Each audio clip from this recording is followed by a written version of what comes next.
Is AI one of the big healthcare threats for next year? Hi, my name is Ryan Flynn. I'm a former Bloomberg biotech reporter and current healthcare communications consultant, and bringing you some news from my weekly AIRX AI newsletter, which focuses on stories involving how AI is changing healthcare. So, this story this week is from a company called ECRI, and they do an annual 10 greatest threats for healthcare in the coming year.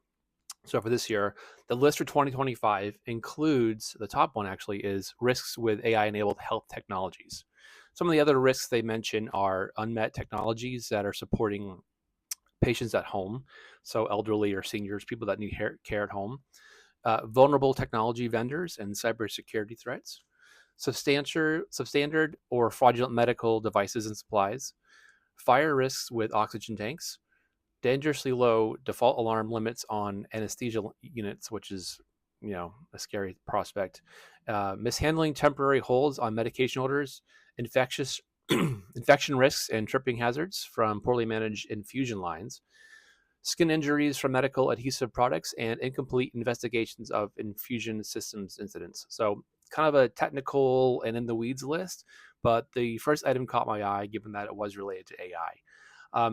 The reasons why they cite AI as a potential top healthcare risk for next year include its ability to basically come up with sometimes fake answers or hallucinations. Now, this is something where if you've used AI in any particular form or fashion for writing or for any other kind of coding, you might notice that it makes up things from time to time. I've noticed this myself. I use it to summarize news and help me write articles, and it will make up quotes and make up facts. So I have to basically ask it to fact check itself or take the content I've received from it, bring it to another AI system and ask it to fact check against the original documents. So something to be careful of. Now, that's just me writing. Can you imagine that if it was a healthcare issue with a drug dose or something else? That could be really scary.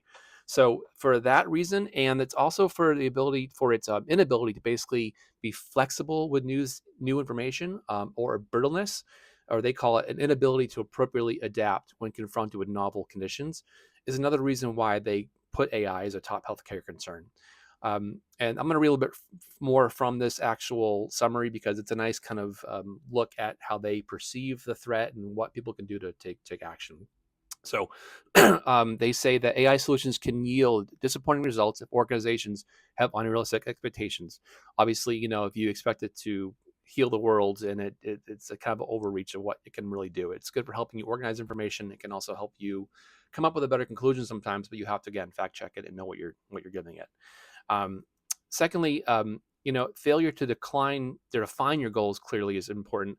Also, providing insufficient governance and oversight, or don't adequately prepare the data for use by AI applications. Now, this is an issue where if you have multiple databases and the data isn't necessarily all in the same style or format, you could have an issue. Not all AI struggles with that, but some do.